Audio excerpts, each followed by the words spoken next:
Hello, my friend. On today's episode, I'm bringing back to the podcast Matt Guffey. He is a Unicorn Society member and founder of Victory, Submission, Strength in San Jose, California. This time on the podcast, he's sharing some of the amazing work he's been doing to grow his social media following and generate leads through social media, organic social media. And so if you want to generate more leads just by engaging more effectively on social media, this is a great episode for you. So keep on listening.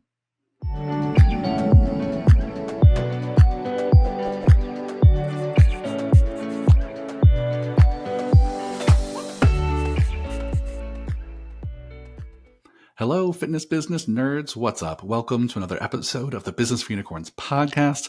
I'm very excited for our guest here today, back on the podcast for a second time. But before I get to him, I just want to remind you all that we have a fantastic YouTube channel that if you've not subscribed to, go check it out. Link is down below in the show notes, but we have really actionable videos with Mark and videos from this podcast that if you want actionable advice on a regular basis, we have a whole library of it over on the YouTube channel. So go subscribe so you catch new videos. And again, link down in the show notes, which is actually a very appropriate shout out for today, because today we're talking with Mr. Matt Guffey, who is the founder of Victory, Submission, Strength in San Jose, California, back on the podcast for a second time, also a Unicorn Society member who recently won our famous Unicorn Awards, which we're going to talk about.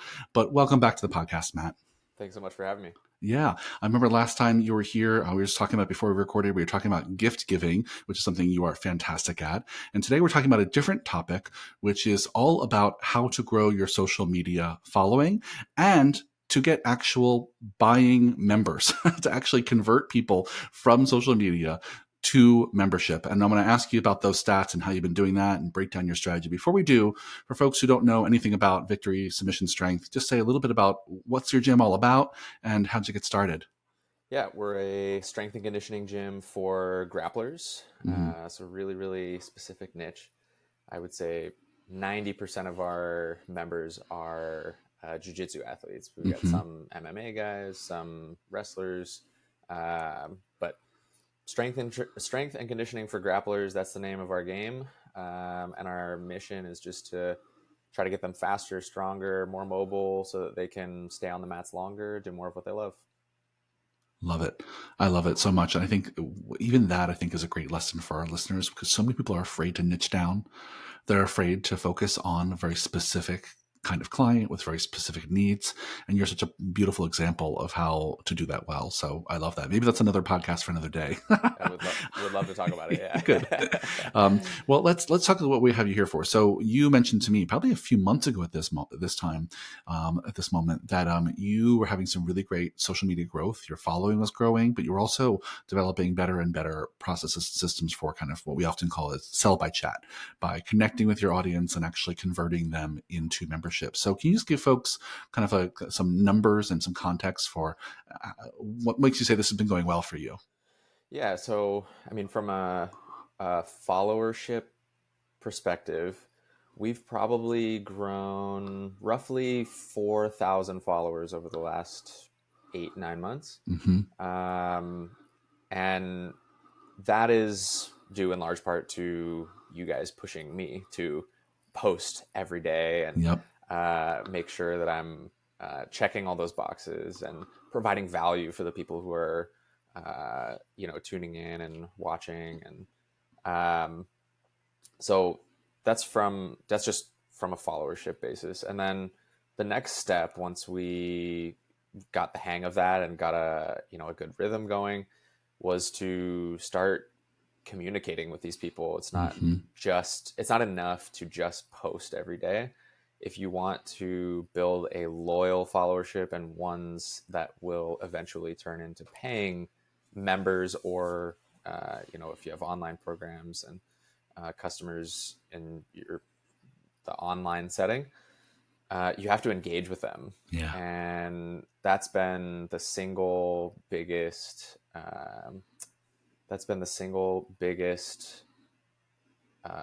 turning point for us, I guess, is when we started to engage with people, reaching out to them, asking for them to give us their suggestions or answering their questions, whatever it was. That's when we started to see a really big uptick in both online program sales and leads coming in from Instagram. Yeah, I love that. Yeah. Well, we're going to break down your process and how you do that in a second. But I think even that, I think, is also a great, takeaway for our members, because all too often I see people actually posting a lot. I see a lot of gyms who are pretty prolific about posting on a regular basis. And maybe they even have great engaging content where they're speaking to their avatar and solving problems for them. I see some people getting that right, but then they stop there.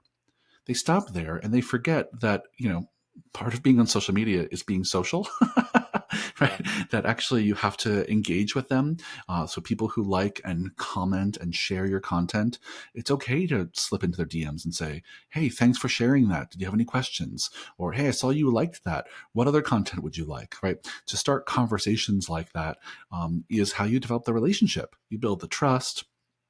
And then they start to know you, like you, and trust you enough to maybe even give you their email or give you their phone number or opt into a lead magnet. And then next thing you know, you're off to the races. You're suddenly in a marketing funnel where you have real leverage to keep pushing them to a next step and a next step. So good for you for one, posting on a regular basis, and two, being willing to reach out and get social. Let's just stick with the posting for a second, because I know a lot of our listeners are kind of stuck there. So how did you turn the corner and push yourself to start posting more, and especially content where I know you're in front of the camera a lot, which I know intimidates a lot of folks. So how did you turn the corner there? Yeah. So I'll answer your second question first. Great. And that is, nobody remembers what you post. So if for people who are shy about being in front of the camera, just ask yourself what the coolest piece of content you consumed yesterday was. And I almost guarantee you can't remember. No idea. Because it goes so fast, and unless it was something truly remarkable or truly entertaining, it's very rare that anybody can actually answer that question truthfully. And so just remember that once you post it, people see it and they might engage with it, but at the end of the day, it gets pushed to the back of their head very, very quickly. Yep. And so you just got to do it. Yeah. I think that's a great mindset, because our goal is to get into their feed. Our goal is to get into the algorithm, get the algorithm to know that we like each other and they want to see our stuff. And that requires a consistency. The more you click on stuff, and you all know this, especially on Instagram, where, it's so clear when you look at your stories that the ones that show up first are the ones that you look at the most. You've clicked on them, right? And so that's the game we're playing. And I love that you took some solace in the fact that you're almost anonymous. People forget what you did. So it doesn't have to be perfect. Yeah. Yeah. And then remind me, what was the first part of the question? It was really just about how did you break through to creating it? I mean, that was how you kind of got out of your own way, but how did you actually create the process or rhythm to post so much? Yeah. So this kind of comes down to what we'll call stratification. Mm-hmm. And so what that means is, one idea can be several posts. Yeah. And it wasn't until, and I should give credit where credit's due, Alex Sterner is another jiu-jitsu strength and conditioning gym owner in California. And he and I have kind of shot back and forth. And, we hopped on a call one day, and I asked him, because he's an extremely prolific poster. He's growing 3 accounts, and all of them are in the tens of thousands. And it's all growing very fast. And I was like, man, how does this guy do it? And so I reached out. He told me, we hopped on a call, and the thing that really, really hit home for me was this idea of stratifying ideas. So for example, say the deadlift, right? You could have a talking head post where you're talking to the camera and explaining how to do a deadlift. You could have a non-verbal post where it's just somebody doing a deadlift, and maybe there's text on the screen and it's saying, step 1, do this, step 2, do that. You could have a coaching and cueing one where you're coaching somebody through the deadlift. You could have a text-based post, which Pete Dupuis is one of the kings of that, right? Text-based post, it could be all the benefits of a deadlift. Yep. And then there's memes. And I would encourage people to, if you're funny, use memes. But if you're not, don't worry about the 5th one. And that's okay. Some people are comfortable putting their sense of humor out there. Yeah. Others are not, and that's totally fine. But there are deadlift memes. They're out there, and if you want inspiration, just search for it. But that just shows how the the idea of a deadlift could be 5 different posts. At least. Yeah. Right. And there's so many different ways to show all those things. I mean, it could be dozens, really. Yep. So that was really I think the biggest factor in helping us get to a point where we're posting daily, and we're not afraid. If we've posted about the deadlift before, we're not afraid to post about it again a couple months later. It's like I said, it's gone. Nobody remembers it. And almost nobody's scrolling through your thing, looking at every single post you've ever made. So that was the biggest thing for us. Yeah, I think it's huge, Matt. And I'll just say, I had that issue early on with this podcast, and I'm on whatever 300 and some episode 300 and something at this point. And I worried early on, like, I'm going to be talking about the same shit over and over again. I was like, who's going to want to listen to that? Well, apparently a lot of people, and because, and because when they hear it, it sounds different. From, maybe they, I maybe said a version of the things we're saying here today on several past episodes, but maybe today is the day that someone really needed to hear it, and they'll hear it in a new way, be able to take action on it in a new way. And so I've had to get over that myself and just be like, yeah, I'm going to repeat myself a lot. My guests are going to repeat themselves a lot. Yeah. There's only so many things to talk about when it comes to running a gym. It's a big pool, but it's not endless. And that's okay, because I think people will hear it at different times and it'll mean different things. 100%. So I think it's a really good lesson. And the idea that like a single idea or a single piece of content can be repurposed and reused for multiple things, I think is also really critical. People think that each piece of content that they create has to be some sort of like unique snowflake. And that's just not the case. And so I love that you're starting with that. And it unlocks so much. It unlocks so much when you allow yourself to think like that. 100%. Yeah. Hey there, Business for Unicorns podcast listeners. If you haven't had a chance yet to leave us a rating and a review on wherever platform you listen to this podcast, it would be so awesome if you take just a quick second to do that. And here's why. Number one, by leaving us a rating and review, you'll allow our podcast audience to grow so more gym owners can build a life and a gym they love. And number two, by leaving us feedback, you'll help us shape the future of the podcast so we know what you like, we know what you don't like, and we know what types of content is resonating and what else should we create for you. Thank you so much for your consideration. And now back to the show. Yeah. Well, let's talk a little bit more about the process. So you're posting just about every day. You're posting hopefully really engaging content that's directed toward your avatar in multiple formats, some text stuff, some video stuff, face-to-face camera stuff, all of that. And then how do you decide who to engage with further? How do you decide which of your followers you're going to like take on the next step? Yeah, so there's 2 parts to this. The first is, and this is something that I took from not the most recent Unicorn Society retreat, our previous retreat, but the one prior in Austin, when Jordan Syatt spoke, he made mention of, when somebody comments on your post, the absolute last thing you should do is just give them the thumbs up. I'm so guilty. I was guilty of it. Yeah. I didn't know what to say. I wasn't sure. And I didn't want it to come off as, I guess, inauthentic. I don't know what the hang up was, but I think we've all been guilty of it at some point or another. And when he said that, I think the story that he told, he was like, imagine somebody, they come over to your house, you cook them this dinner, it took you all day to make, and you put it out there and they were like, wow, this dinner was really amazing. Thank you so much. And you just go like this and you give them a thumbs up. He's like, how rude is that? So rude. And I was like, wow, man, that really hit me right in the gut. And so every single comment gets a response, a worded response, whether that's, hey, thanks so much for taking the time to watch this. Or maybe it's a question that tries to further the conversation. If somebody says, what about this? I would ask them about their experience with X, Y, or Z, whatever it is. Right. So not only does that humanize your brand, but also tells the algorithm that people are engaged with this. And the more comments the more comments are posted, the more it gets pushed to other people. And the thing just kind of starts spinning that way. So that's the first thing, is just any comment back and make it thoughtful. As thoughtful as you can in as shorter, period of time as you can. I think it serves a few purposes. One, it's great for the algorithm. Two, it starts a conversation. Yeah. Right. It starts a conversation, which is the start of a relationship. Right. And it shows other people, right, that like you can comment here and I'm going to talk to you. Like I'm not a robot doing this. Like it's me. And I think that has a snowball effect. Yeah. Which is awesome. All right. So people who comment, how else?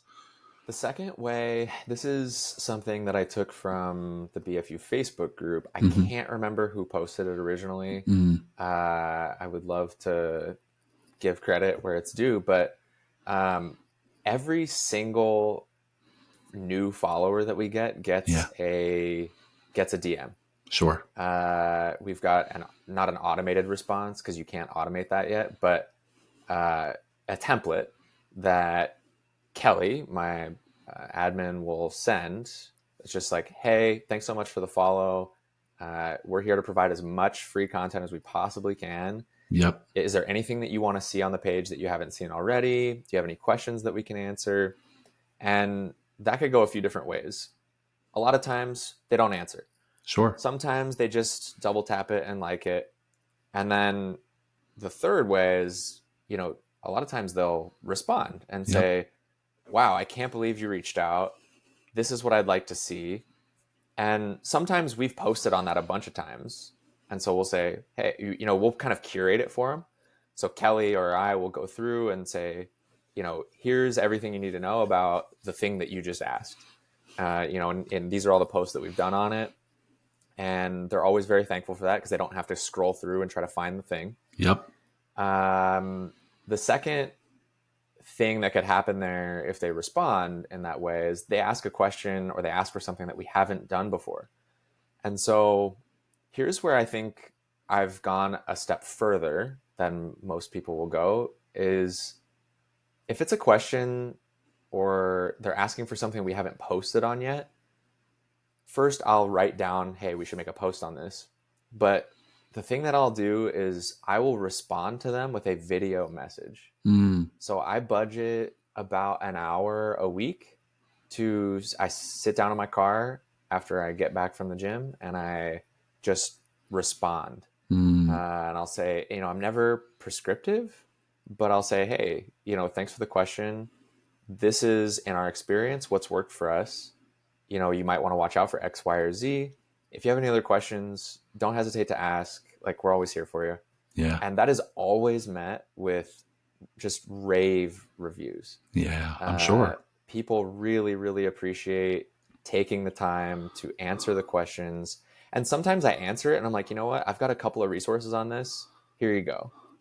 This is what I think you should, take a look at this and let me know what you think, or give this a try. And, if you have any questions about how the logistics of it all, let me know.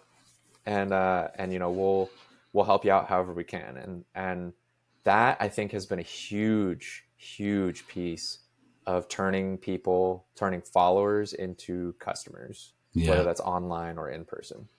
Yeah, that's so impressive, Matt, because you're right that people don't expect that kind of attention and reply from like a random gym they reach out to.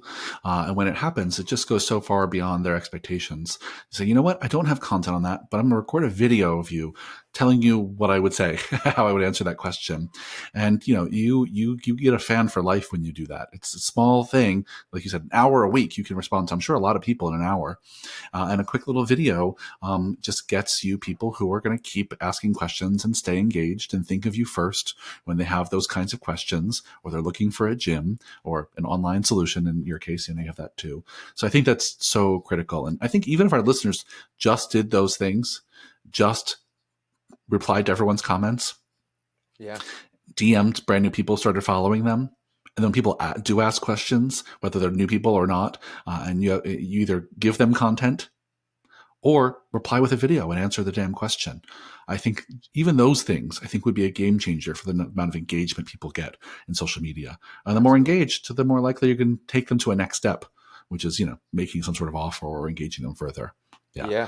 And I mean, our lead magnet has at this point collected hundreds of emails. Our online program sales are way up. Last month we did close to $1,300 in sales at just online programs. Like They're already made. We don't have to do anything. Yeah, that's great. It's already done. So, I attribute that to the presence that we have on social media. That's great. So let's just take the kind of the final step here, which is, okay, so you're creating lots of content and posting regularly. You're engaging with people who comment, and you're engaging people in their DMs, starting conversations. At what point do you pivot the conversation to, kind of a sales funnel to get them to take some action? Yeah, so some of that depends on what they ask. Of course. Some people, I had one person today, they were like, do you have any templates for this, that, or the other? And I was like, yep, here you go. And I just send them the link to the program, and, this is how you do it. Sometimes, we'll look to see if they have like common followers, or if it looks like we're pretty sure they're in the Bay Area. Mm-hmm. And if that's the case, then Kelly knows to say, hey, just out of curiosity, it looks like you follow this person, that person, the other. We love working with them, and they'll typically respond with, yeah, I train with them, or I'm good friends with them. And, yep. Then we try to surprise and delight and just say, hey, a friend of so-and-so is a friend of ours. We'd love to extend, a 14-day VIP pass to you. If you want to come in, give it a try, we'd love to have you. And that always goes over really well. So, yeah.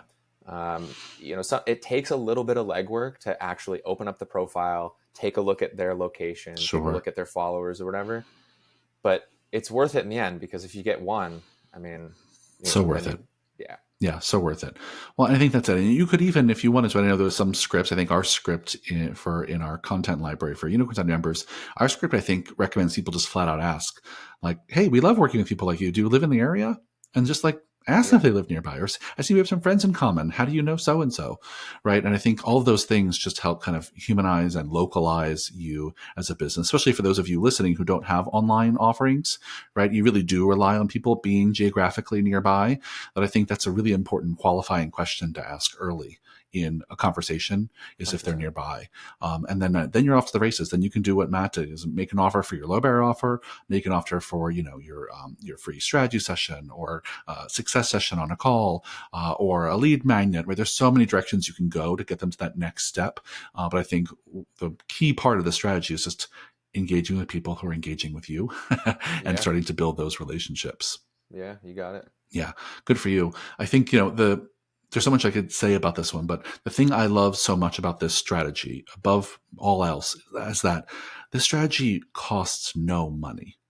It takes time, and time is money, right? But for those of you listening who don't have giant marketing budgets, can't find the cash to go spend on paid advertising, or an ad agency, or even print ads in your local papers, right? If you're strapped for cash, you got to find the time, because this is a strategy that takes some time, but it's free.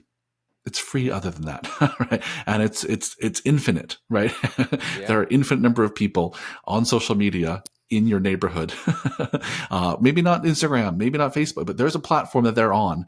And there are many more of them than you need to become members, right? It's an infinite well. And so I think this is a great strategy for all those out there who are cash strapped and don't yet have the paid advertising budget. Or even if you do, this is a good one to keep doing. Yeah. One last question before we wrap things up here. One of the kind of common kind of pieces of pushback I get from folks about this strategy is the fact that it takes time, and they realize they need to spend some time on marketing. But can you just say, do you have any tips for them about how to carve out time? You mentioned one I love already, which is just like an hour every week to respond to folks. I know you work with Kelly on your team to also share in this responsibility. So you just talk a little bit about any tips you have for making time for this? Yeah, I mean, I think it starts with building systems that other people can help replicate, so that you can be in more than one place at a time. That Kelly helps a lot with the outreach, and that enables me to spend more time on the content itself. Mm-hmm. So I think just building good systems buys you time.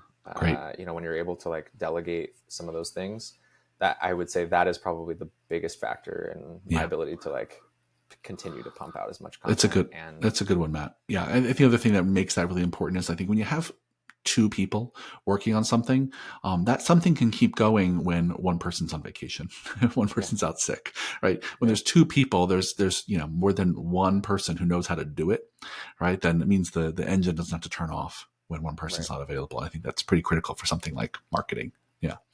Well, thank you for coming back to the podcast and sharing even more of your amazing work. I'm sure there's more amazing work coming, and we'll have you back again. But thank you so much for your time. Thanks for sharing. Shout out to Kelly, if you're listening, for all the great work you're doing on this topic. And for you listeners, one final reminder that if you're not subscribed to our YouTube, go check it out. If you like this content, you like what's on our YouTube as well. So go subscribe. Link is down in the show notes. Thanks again, Matt. I'll see you on the next one. Yes, sir. Thank you.